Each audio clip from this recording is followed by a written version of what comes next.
Golden State Media Concepts presents the GSMC Classics series, with episodes of some of your favorites from a day gone by, a time gone by. Join us as we time travel to some of your classic favorites from yesteryear. The GSMC Podcast Network invites you to sit back, relax, and enjoy the GSMC Classics series on the Golden State Media Concepts Podcast Network.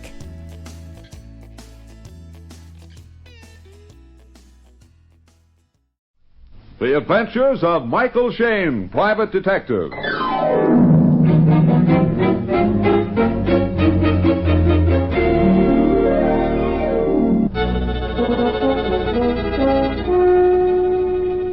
The Adventures of Michael Shayne, Private Detective, starring Wally Maher and Kathy Lewis.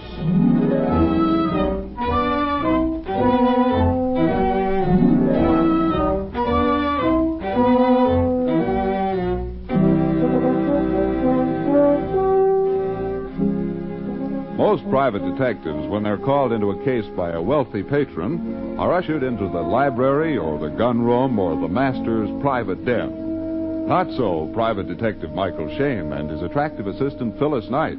Oh, no. They find themselves at San Francisco's Cliff House to keep a date with, well, let Phyllis tell it, which she is doing without any of the poetry she knows so well. Now, there's no use arguing, Mike Shayne. If she weren't a blonde and good-looking, you'd have turned the case down. For the 1,000th time, honey, I tell you, I haven't seen the girl. Oh, really? She isn't blonde, and I don't know whether or not she's good-looking. I'll bet. I only know, honey, that she's frightened. Mm-hmm. She said she was a brunette, 5'2", and wearing a Kelly green raincoat. Well, then there she is. Staring out the window. Right, Angel. Well, leave us ankle over. You know, she does look scared. Oh, she saw us. Hey, does she know you? No, but I told her I was bringing you along and there aren't any other couples around. Mr. Shayne and Miss Knight? Correct. And you're Miss Jones? Well, no. Well, that is, I used that name over the phone, but my real name is Wright. Not Patricia Wright? Yes. Oh, then it was your brother. I mean, I read the article in the papers. Say, what is all this? My brother was killed Monday. The police said it was an accident. He fell over the cliff, they said, but... But you think he was killed deliberately? Yes. Murdered, in fact? Yes. Why? Well, I just know he was pushed over that cliff. And now, whom do you suspect? Well, I don't know. My father's manager, Mr. Haberman, for one, and a Mr. Armstrong, a businessman dealing with my father, and... And your father? Well, yes. Well, not that I think my father killed my brother, no, but... Well, I am suspicious of some of my father's business dealings and very suspicious of some of his associates. Miss Wright, your brother was in the business with your father? Yes, and, well, he didn't approve of some of their deals. Did he complain to you or to your father, or both? Both. Oh, they've had bitter quarrels over some of their transactions. And how about you, Miss Wright? Are you afraid for your own life? Yes, terribly afraid. Okay, that settles it so far as I'm concerned. We'll take the case. Now, how about going out to your place and looking over the ground? But we can't. That's why I used the assumed name, and that's why I met you here instead of at the house. Listen, Patricia, your best safeguard is to let the murderer know that you have a detective on the job. The very fact that you've engaged me will make them wonder how much you know. We'll watch out for you, Miss Wright. Nothing's going to happen to you while Mike's on the job. Well, all right, I'll do it. Fine. Good. Get in your car then, and we'll follow you out, and even if he turns out to be your father... we'll get the killer.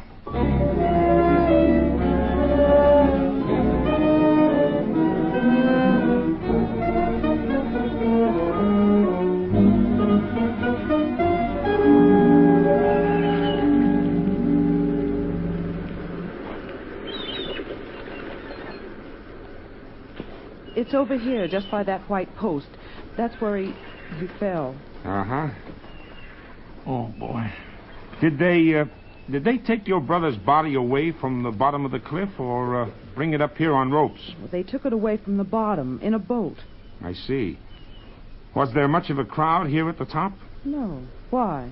Well, there are a lot of footprints here. The ground is pretty well tramped down. But there weren't any people here at all. Why, this is private property. The murderer tramped the ground to confuse... Hey, wait a minute. What? What is it, Mike? Honey, you see those marks?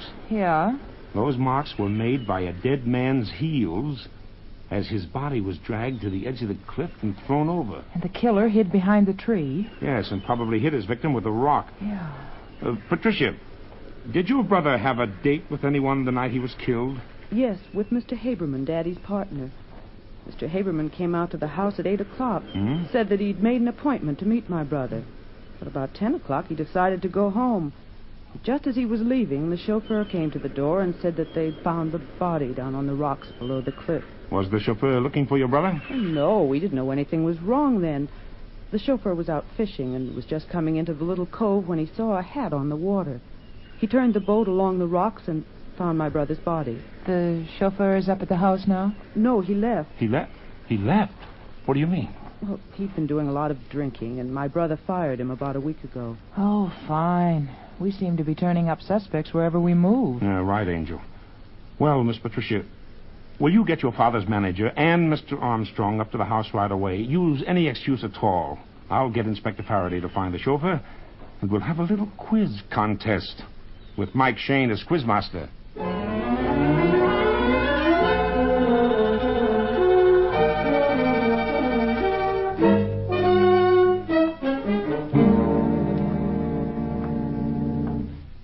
I don't know what on earth you could be thinking of, Patricia, to do such a thing. But, Daddy... Not another word. You tell this Shayne fellow to get about his business.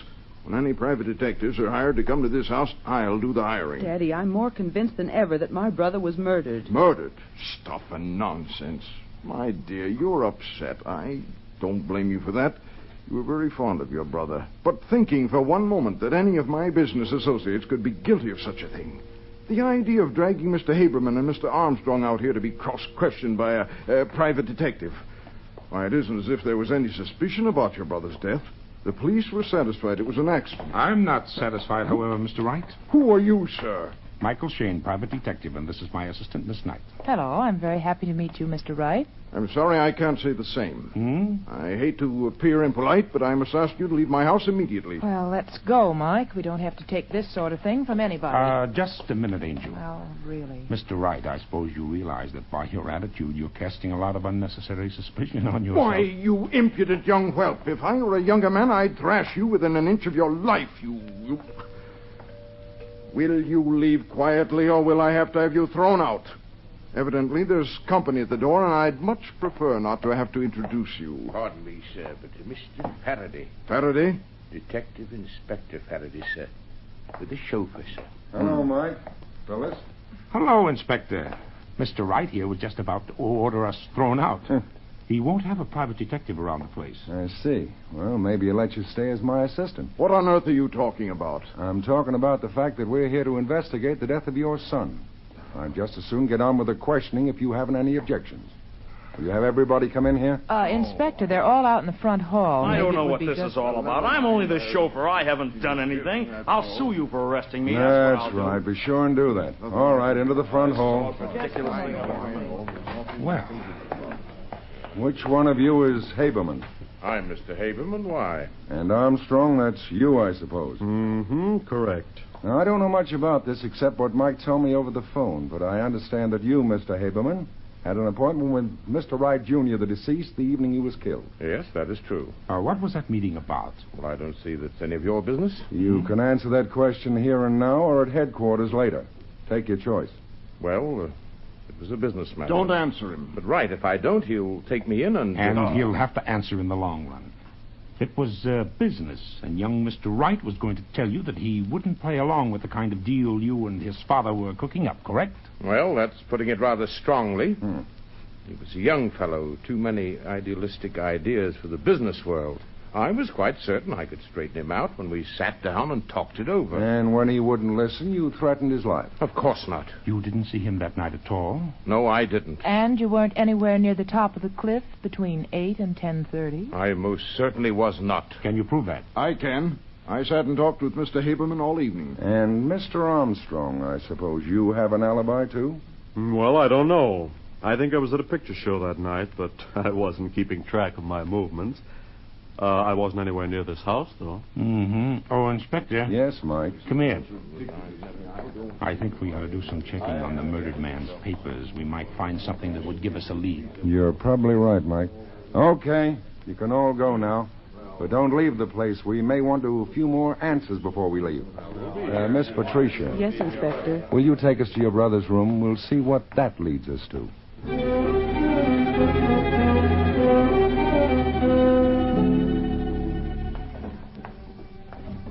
Did you find anything, honey? Nothing important, Mike. How about you, Inspector? Nothing. I hope we're not on a wild goose chase. Oh, I know we're not. Hey, wait a minute. Here's something. What is it, Mike? Find, Mike? It's a memo pad. And here's an entry. It says, must talk to father about Haberman's inability to do things honestly. If he can be so dishonest with the people we are doing business with, there will come a day when he will be as dishonest with us. Hey, look at that later entry, Mike. The one made the day he was killed. Here. Oh, yes. We'll have showdown with Haberman tonight. Either he goes or I get out of the business. Have called him and made appointment for 7 o'clock. Wait a minute. 7 o'clock? Haberman said he made the appointment for 8 o'clock. Yeah, that's right. Did. Come on, we'd better hurry up looking through this stuff, and then a little more questioning for Mr. Haberman. What's the matter? What's the matter? Mr. Shayne, Inspector, it's unbelievable. It's horrible. What is it? Haberman. I went to the stables a few minutes ago. Go on. Haberman was lying there, dead.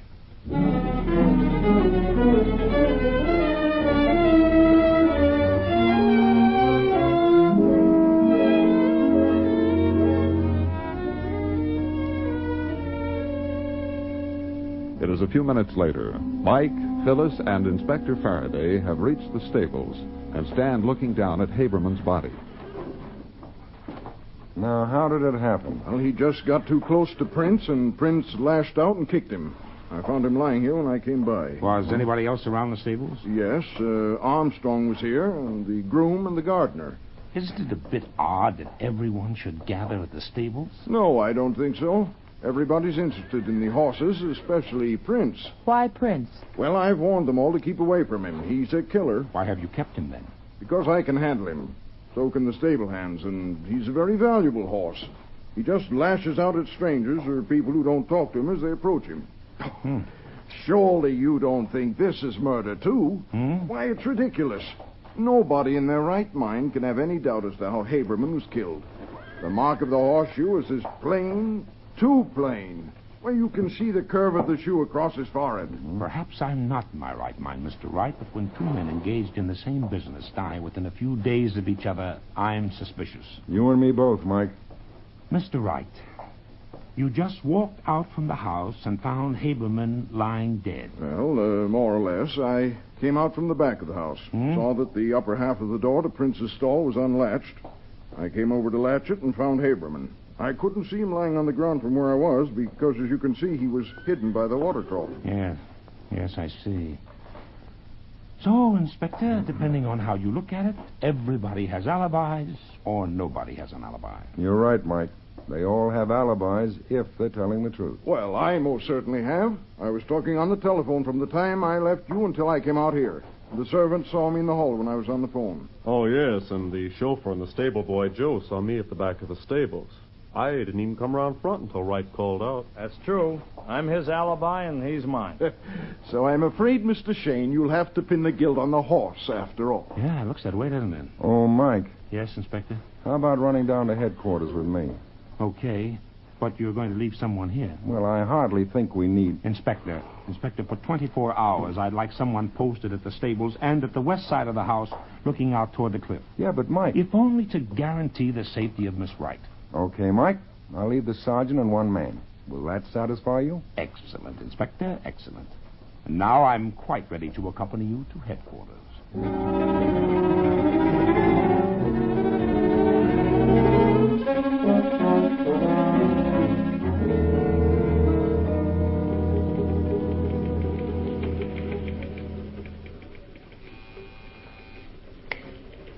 Okay, here you are, Inspector. Report on a threatening telegram. A threatening wire addressed to Haberman was handed in at San Francisco's main office. No one remembers what the man looked like. They paid no attention. Okay, follow through on the chauffeur, will you? Yes, sir. Well, it's not much help. Why don't you give up, Mike? After all, we're just following nothing but a hunch from that girl, Patricia. Yeah, that's right, Mike. I admit it's a bit gruesome having two deaths in the same household, but it's happened before. Oh, there's something wrong about the whole thing. What do you mean, Mike? Well, As I see it, the father, Mr. Wright, isn't above entering into shady deals. No, that seems apparent. So one can legitimately assume that his manager, Haberman, wasn't averse to entering into the same sort of deal. We don't have to assume that. We know it from the son's memo pad. Yeah, that's right. The son actually accused him of being crooked. And we have Armstrong, a business associate. We can assume in his case, too, that he's not above earning a sort of twisted penny. To all of which the son is opposed, to such an extent that he actually puts in writing that he's going to talk to his father and that either the crooked manager goes or he does. Right. And if we assume, too, that the father would rather have his son in the business than the crooked manager, we have motive for murder. For some men, at least. And we have Haberman making a date to see the son. Which Haberman says was for 8 o'clock, but which we know for a fact was at 7 o'clock. You're building quite a case, Mike, but it all hinges on supposition. Suppose, Mike, that you're right. Yeah? And if you are right, and Haberman did kill the son, justice already overtaken him. Yeah, but there's something wrong with the whole thing, Inspector. You say I'm building the whole case of a supposition. Well, plus a hunch of the girls, Mike. And a funny little quirk that keeps running through my own mind. What? Well, when I was a kid, I used to hold horses at the old Fairfax Hunt Club. Yes? Sometimes for a whole day's work, I made 2 bits. One day, well, I hadn't made my 2 bits. I guess I was a little on the anxious side. I stepped up too quickly to a horse. He lashed out at me, and I jumped back. But that hoof, with its iron shoe, seemed to be following me. It was as huge as a barn door. A great big black iron shoe that would mash my face in from chin to forehead. A great big letter U coming at... Go on. Wait a minute, a big U. That's it, that's what's wrong with the picture. Oh, what a blockhead I've been. Say, what goes? What is it, Mike? Oh, come on. Can't you picture Haberman lying there on the ground by the stables? Well, sure I can, Don't you remember what Wright said? The mark of the horseshoe is as plain, too plain. You can see the curve of the shoe across his forehead. I remember him saying that, but what on... Mike, you're right. Well, I don't get it. Huh? Yes, I do. Haberman would have had to be standing on his head for the horseshoe to have left a mark like that. Atta girl, honey, the mark was upside down. Come on. Back to the Wright stables as fast as that squad car of yours will take us, Faraday.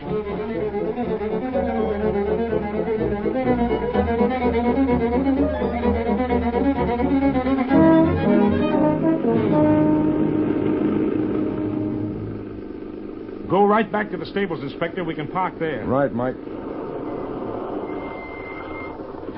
I'm going to follow my hunch as long as I'm in the mood. What do you mean, hunch? If I were a killer and had killed a man at the stables... Yes? And I was so certain that everybody would think it was an accident, and so nobody would even think of looking for a weapon... Yeah. Where would I go to hide the weapon? The hayloft. Right. So come on, up these steps. Here, honey, I'll help you there. Well, I'm not very good at this. Wait. I know that, but come on. There we are. Now you take the far end, honey. And I'll right. climb up onto the raft. Okay, and I'll take the scent.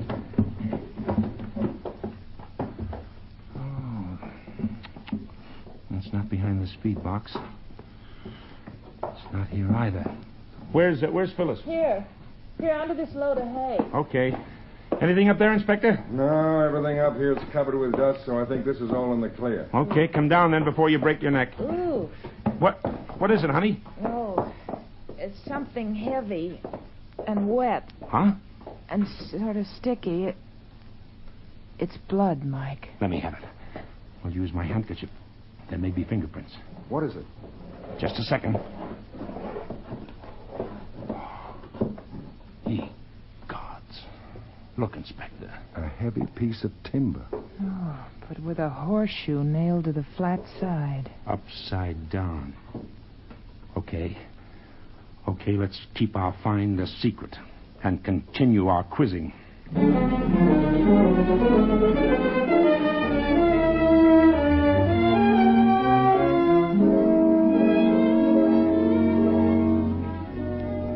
Mike, Phyllis, Inspector Faraday, and Patricia Wright are in the library waiting for the members of the household to put in an appearance. Are you sure you don't want me to get Daddy and the others in here? No, not yet. We let them wander in one at a time and take them by surprise. I have a reason. Hey, what about the chauffeur, Mike? For my money, he's out. Why, Mike? Well, as a suspect for the killing of the son who fired him, he was a possibility, but I see no connection between him and Haberman's death. No, perhaps not. But don't forget one thing. He's the alibi for Armstrong, just as Armstrong is his alibi. The way I'm thinking right now, honey, no one has an alibi. What do you mean? When all the suspects have alibis for their actions, and yet you have two bodies to account for, there's only one action. And that is? Someone or all of them are lying. And the alibis mean nothing, so just ignore them. Mike, somebody's coming. It's right. Oh, there you are, Pat. What? Oh, I thought you'd all gone back to the city. We did, sir, but we have a few more questions we'd like answered. If you don't mind my saying so, I think you're not quite bright. Meaning what, Mr. Wright? Meaning that you're all following a completely senseless theory, trying to find clues to a murder when no murder has been committed. To everyone but you, it's obvious that Mr. Haberman had been kicked by Prince. Suppose we just skip that for a moment, huh?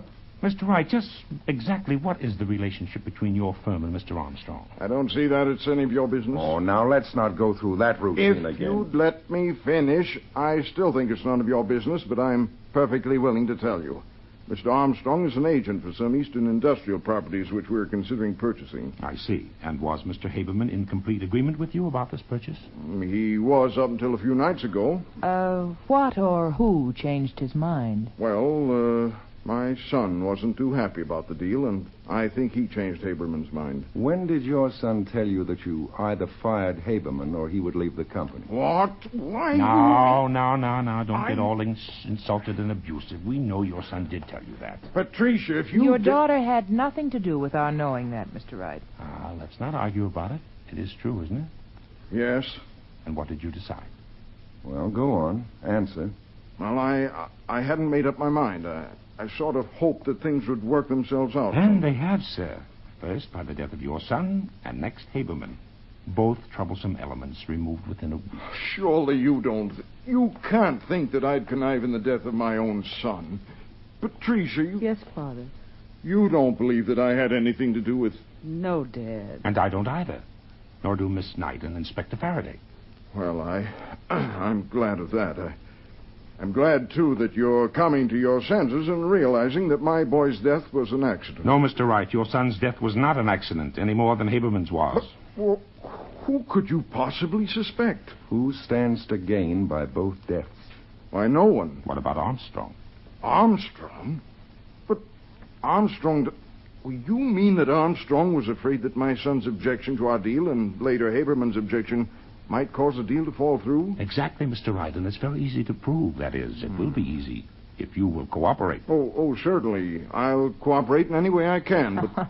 You haven't been very cooperative so far, Mr. Wright. Yes, well, I'll do whatever you ask me to. Now we're getting somewhere. Now, here's what we'll do. Phyllis, the inspector, and I will hide. Phyllis behind the curtains leading to the terrace. The inspector in a closet. Got it. And I'll get behind the door. Yes? Tricia will go to her own room. You, Mr. Wright, will call Armstrong in and tell him you're not going through with the deal. I'm quite certain his reaction will be enough to convince you. Well, I don't think I'll find that difficult. I'd practically made up my mind to that anyway. All this I think Armstrong is coming in the front hall. Oh. All right. Now, quick, everybody, quick. Get set. You run upstairs, Patricia. Go on.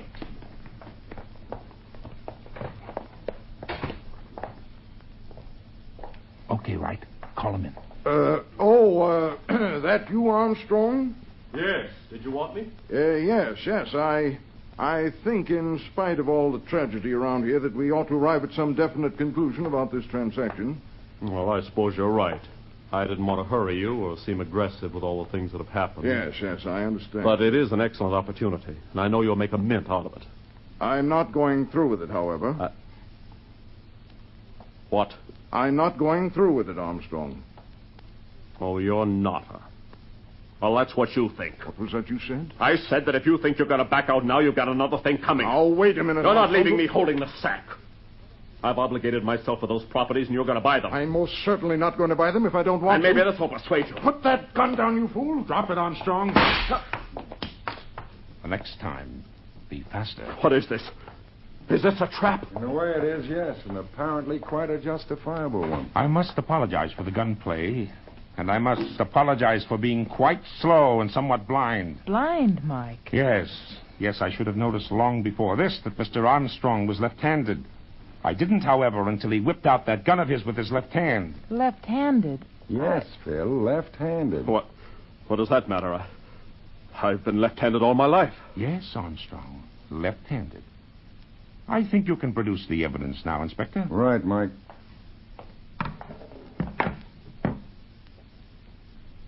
Did you ever see that weapon before, Armstrong? Where did you find it? In the hayloft. That's where you hid it, isn't it, Armstrong? Okay, Inspector, I don't think we'll get any more argument out of him. You ready, Armstrong? Yes.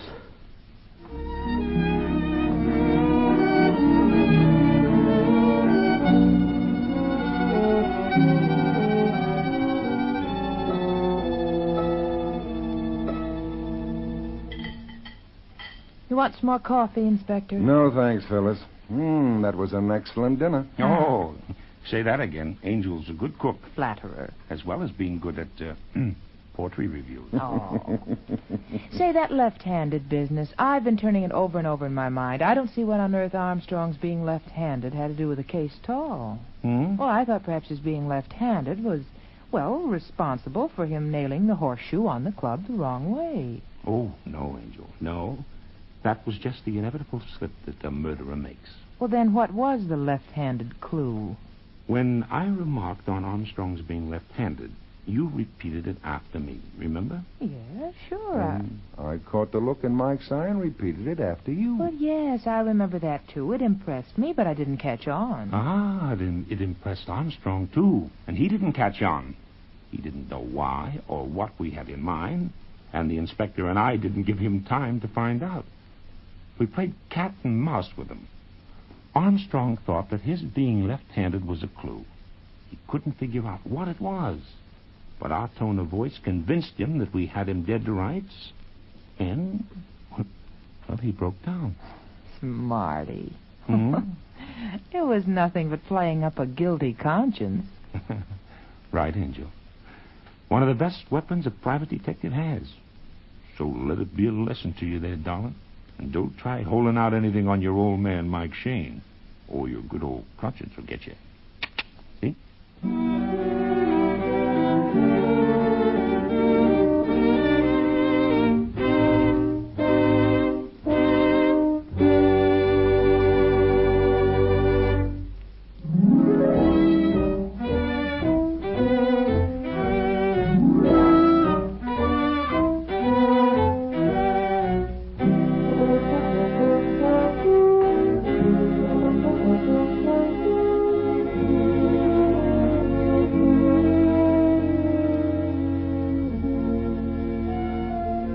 Tune in again next week for another adventure with Michael Shayne, Private Detective, starring Wally Maher and Kathy Lewis, and Joe Forte as Inspector Faraday.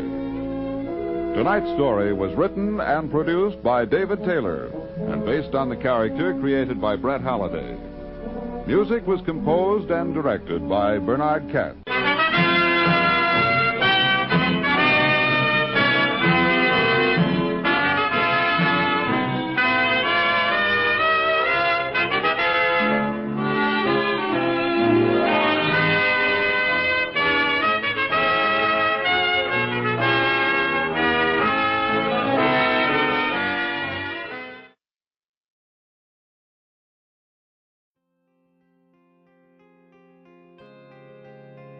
You've been listening to the GSMC Classics series, part of the Golden State Media Concepts Podcast Network.